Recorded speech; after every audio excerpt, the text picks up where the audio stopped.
Good morning, student. This is Komal Baradia. In the previous lecture, we have seen the factors affecting individual demand.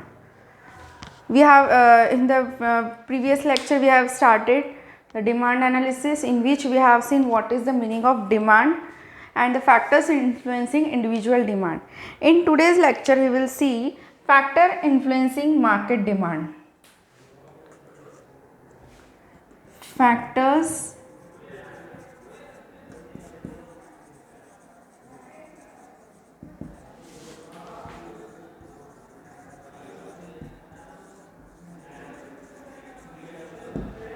Factors influencing market demand.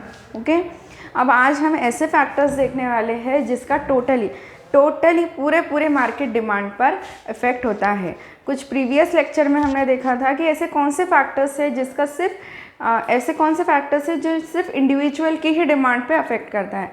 But in today's lecture we will see ऐसे कौन से factors है जो overall पूरे market demand पर affect करता है. In which first point is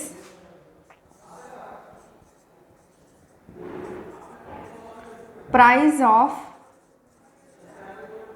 product. ये पॉइंट हमारा इंडिविजुअल डिमांड के लिए भी था और यही पॉइंट हमारा मार्केट डिमांड के लिए भी है. The market demand for the commodity originates the affects by form and in the change in the general demand pattern. अभी देखिए, यदि इंडिविजुअल डिमांड चेंज हो रही है due to the price factor, तो ओवरऑल ये सारे मार्केट पे भी इफेक्ट करता है. If the individual demand changes directly due to the changes in price, if prices rises demand decreases and if the prices downs the demand increases. ये होता है वाइस वर्सा इफेक्ट फैक्टर्स का जो होता है मार्केट डिमांड के लिए. तो फर्स्ट फैक्टर है हमारा price of the product. Prices increases, demand decreases, and prices decreases, demand increases. Vice versa effect होता है. Second one is distribution of income and wealth of community. Distribution of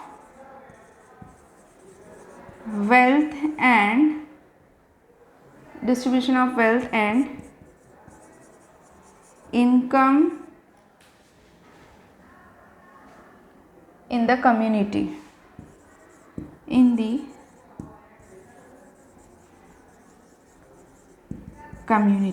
अब ये क्या होता है, जब भी अनइक्वल डिस्ट्रीब्यूशन होता है, कि जैसे हम लोग बोलते हैं ना, एक गैप है जो हम लोग बोलेंगे गरीब और अमीर के बीच का जो गैप है जो बढ़ते ही जा रहा है. यदि ये proper unequal distribution of income और वेल्थ होता है तो उसका इफेक्ट होता है कि जो रिचर्स होते हैं वो और भी रिच होते जाते हैं और जो पुअर होते हैं वो और भी पुअर होते जाते हैं.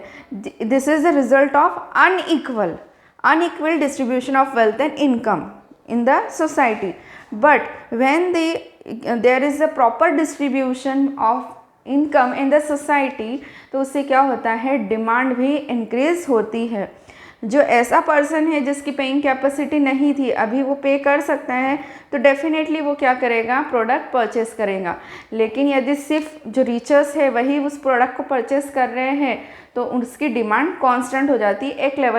एक लेवल पर आने के बाद it becomes there is a saturation in the demand chain. Okay, तो प्रॉपर और equal distribution of wealth and income होना बहुत ज़रूरी है, सो दैट जो डिमांड साइकिल है वो प्रॉपरली वर्कआउट करता है. Next one is communities common habit. Third point is communities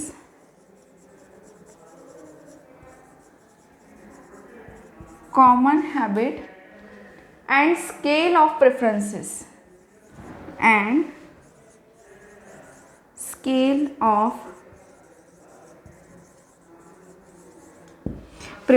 communities common habit. अभी क्या होता है, एक पर्टिकुलर सोसाइटी, एक पर्टिकुलर ग्रुप का रेगुलर हैबिट क्या होता है, क्या वो अपना प्रेफरेंसेस या हैबिट्स चेंज कर रहे हैं. For example during the corona क्या हुआ था कि कोरोना नॉनवेज खाने से भी इंक्रीज़ होता है. ये जैसे ही कम्युनिटीज़ में पता चला था, नॉनवेज का डिमांड एकदम कम हो गया था। नॉनवेज का डिमांड कम होने की वजह से सारे लोग कौन से वेजिटेरियन फूड की तरफ शिफ्ट हो गए थे इन दैट पर्टिकुलर केस। और उस टाइम पे क्या हुआ था, वेजिटेबल्स का और जो वेजिटेबल फूड स्टफ़ है उसका डिमांड इंक्रीज़ हो गया था। डिमांड इंक्रीज होने के बाद थोड़े बहुत प्राइजेस में भी हाइक हुए थे। तो ये होता है कि कंज्यूमर किस टाइम पे कौन सी चीज़ प्रिफ़र करता है। For example during the cold season और हम लोग बोलेंगे विंटर सीज़न, हम लोग क्या प्रेफर करते हैं, हम लोग ड्राई फ्रूट्स प्रेफर करते हैं। और इस टाइम पे ड्यूरिंग द विंटर सीज़न आप देखेंगे प्रोबेबली इस टाइम पे जो ड्राई फ्रूट्स के रेट्स होते हैं वो थोड़े बहुत हाइक हो जाते हैं। तो ये होता है कंज्यूमर किस तरफ से प्रेफरेंसेस को चेंज करता है। ठीक है, next one is general standard of living. Fourth point is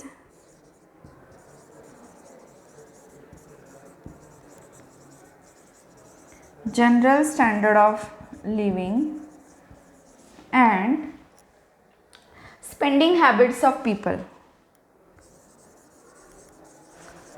Spending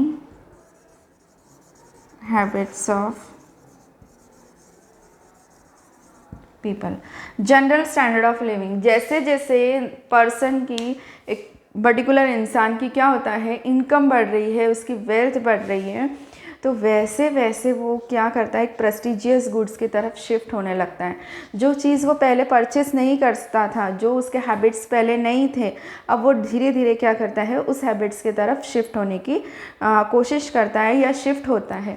in that case वो क्या करता है, अपना स्टैंडर्ड ऑफ लिविंग और एक जो बार है लिविंग का वो उसका इंक्रीज़ होता है। और उसके स्पेंडिंग हैबिट्स भी जो है, जो पहले फॉर एग्ज़ाम्पल जो पहले वो लोकल क्लॉथ्स या लोकल गुड्स खरीद लेता था, अभी वो वैसा नहीं करता है। अभी वो क्या करता है, अभी वो ब्रांडेड क्लॉथ्स, ब्रांडेड प्रोडक्ट्स की तरफ धीरे धीरे शिफ्ट होता है।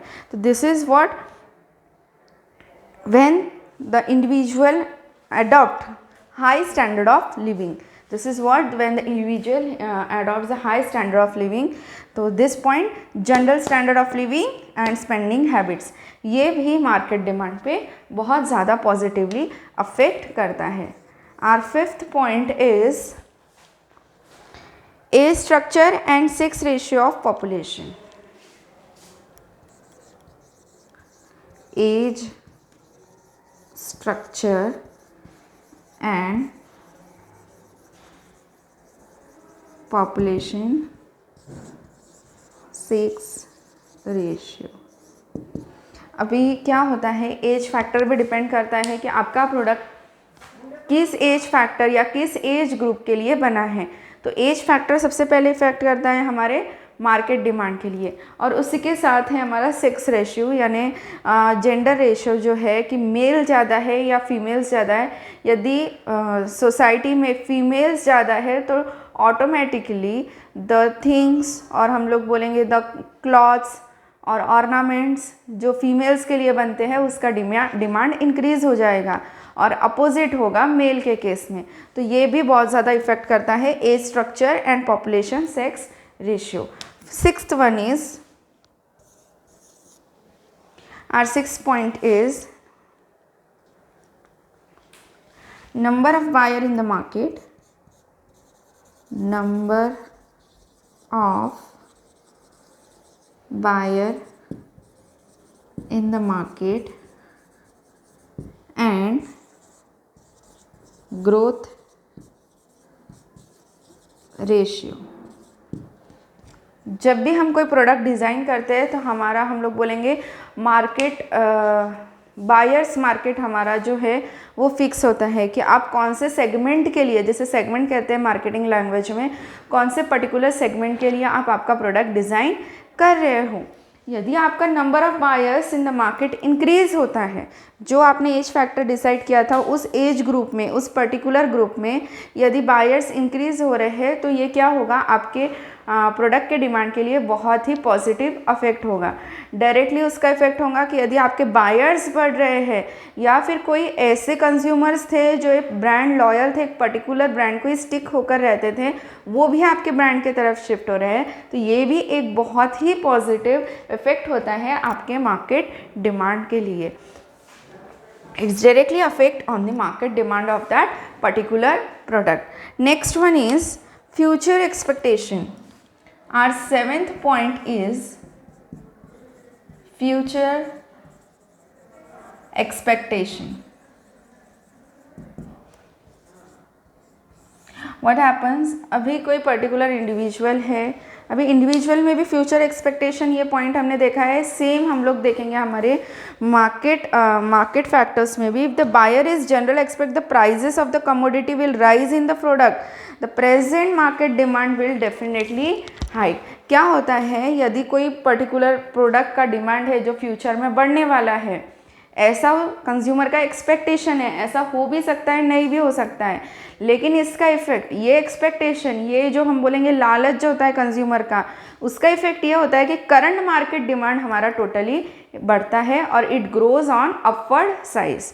ठीक है, फ्यूचर में एक पर्टिकुलर प्रोडक्ट का रेट बढ़ेगा, ऐसे बायर सोच रहे हैं, तो उसका करंट मार्केट कंडीशन में रेट और प्राइजेस और डिमांड, ये तीनों ही क्या होती है, इंक्रीज हो जाती है। ठीक है, it's totally affect the market demand. Next one is level of taxation and tax structure. Level of taxes and tax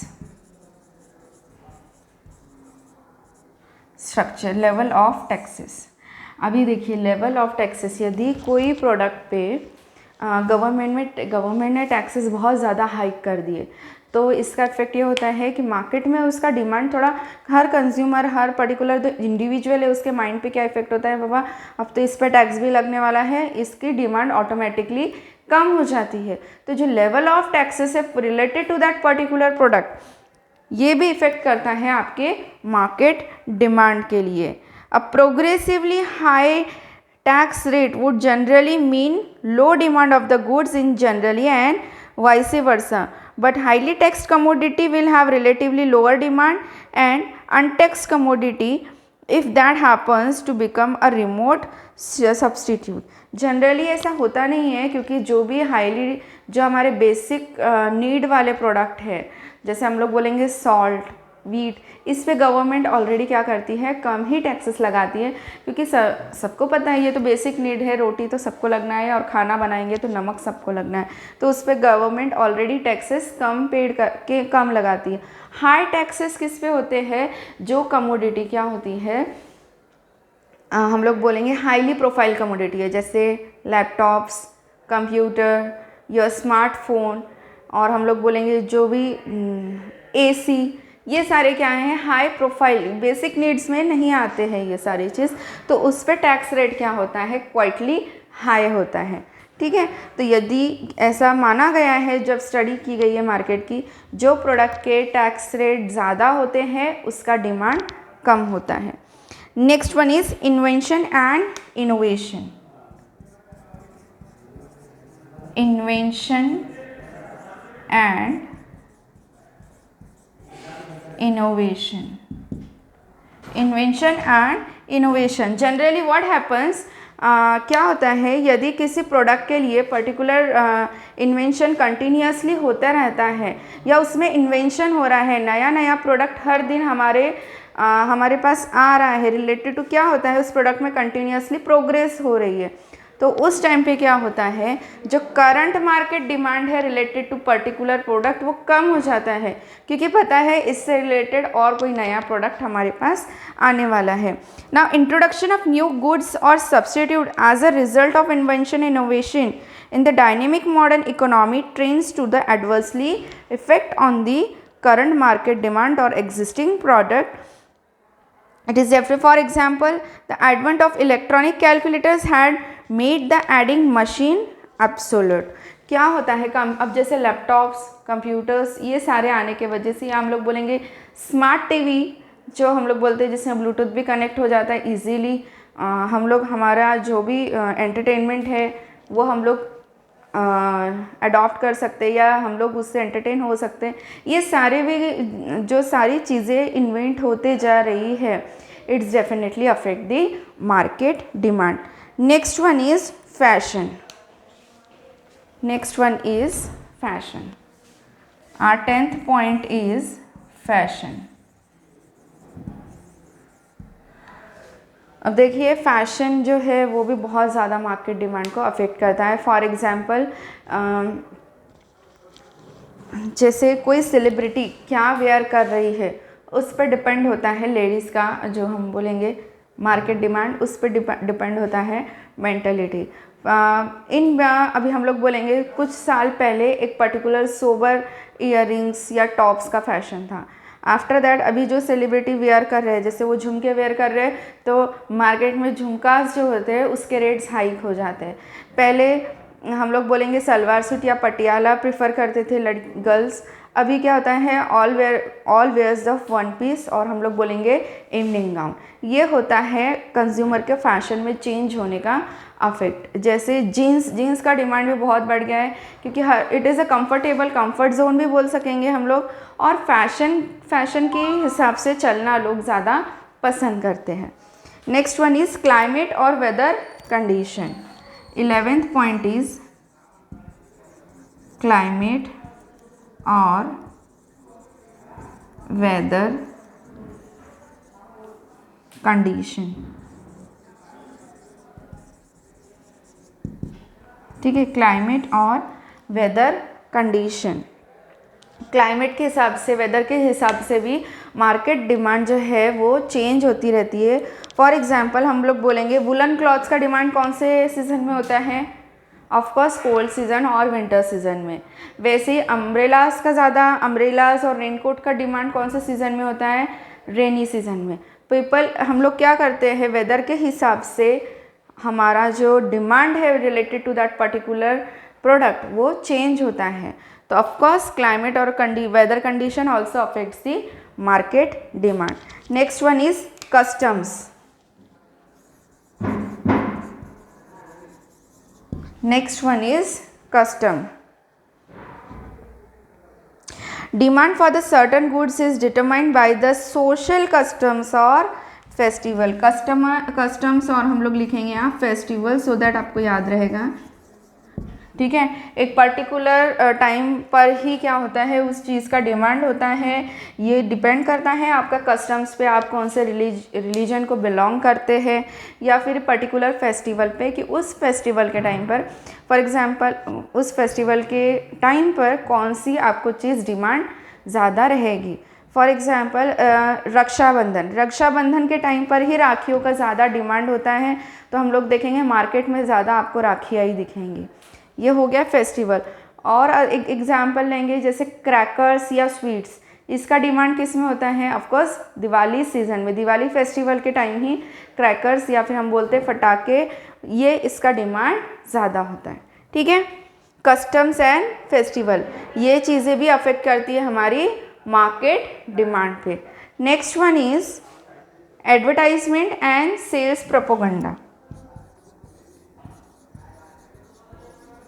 advertisement and sales propaganda. ठीक है, कौन से प्रोडक्ट की एडवर्टाइजमेंट है जो हम लोग बोलेंगे कंज्यूमर मार्केट के लिए, या फिर जो कंज्यूमर उस एडवर्टाइज को देख रहा है उसके में हम लोग बोलेंगे मेंटली उसको हैमर कर रहा है, बार बार रिपीट हो रहा है या कुछ उसमें अट्रैक्टिव है, ये चीज़ भी मार्केट डिमांड के लिए बहुत ज़्यादा अफेक्ट करती है। Market demand of many products in the present day influenced by the seller's efforts to the advertisement and sales propaganda. Demand is multitude through the sales promotion. When these factors changes, the general demand pattern will affect, causing due to the change in the market demand as a whole. ठीक है, marketing factor और हम लोग बोलेंगे advertising factor, ये भी बहुत important factor है।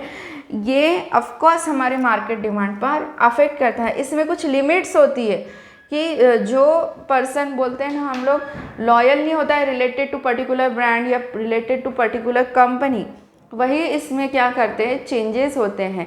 जैसे कुछ लेडीज़ जो है डिटर्जेंट का एग्जांपल लेंगे हम लोग, कुछ जो है जो सर्फ एक्सेल यूज़ कर रहे हैं, ठीक है, और कुछ जो है वो एरियल यूज़ कर रहे हैं, तो उसमें से जिसकी एडवर्टाइजिंग या जिसका सेल्स प्रमोशन एक्टिविटीज़ अच्छी रहेगी वो हम लोग उस पर शिफ्ट हो जाते हैं। फॉर एग्ज़ाम्पल एरियल आपको स्कीम दे रहा है 5 kg के पैकेट पे 1 kg का पैकेट फ्री, रेट्स एरियल और सर्फ एक्सेल के सेम हैं, तो ऑफकोर्स जो नॉर्मल कंज्यूमर है, जो हम लोग बोलेंगे रैशनल कंज्यूमर है, वो डायरेक्टली एरियल के तरफ शिफ्ट हो जाएंगे। तो ये होता है एडवर्टाइजमेंट एंड सेल्स प्रोपोगंडा, कौन सा ज़्यादा इफेक्ट करता है, ठीक है। These are the 13 factors which influencing the market demand. Again I am repeating one by one. Everyone, all the students please write down this points. आप एग्जाम में सिर्फ ये पॉइंट्स भी लिखते हैं और 3 to 4 सेंटेंस में हर पॉइंट का एक्सप्लेनेशन देते हैं, तो it is well and better. लेकिन सारे जो है जनरल फैक्टर्स हैं और ये फैक्टर्स आपको बहुत ही मैंने इजी लैंग्वेज में समझा के दिया है। In which first one is prices of the product, second one is distribution of wealth and income in the community, third one is communities common habit and scale preferences, fourth one is general standard of living and spending habits, fifth one is age structure and sex ratio, sixth one is number of buyer in the market and their growth ratio, उसका particular जिस हम लोगों ने age segment particular product design किया है उसमें कितना growth है। Seventh one is futures expectation, eighth one is level of taxes, यदि टैक्सेस ज़्यादा है तो उसका डिमांड कम होगा। Ninth one is invention and innovation, tenth one is fashion which is very common and very effective factor on the market demand, 11th one is climate and weather condition, 12th one is customs and festivals, according to the festival according to the current scenario उसका market demand change होता है, and 13th one is advertisement and sales propaganda. ये definitely affect करता है market demand पर, लेकिन up to the certain limit. Okay, hope you understand this points very clearly. If any students have any query related to the factors influencing the market demand, please write in the comment box. I will definitely try to solve your problem and query. Thank you.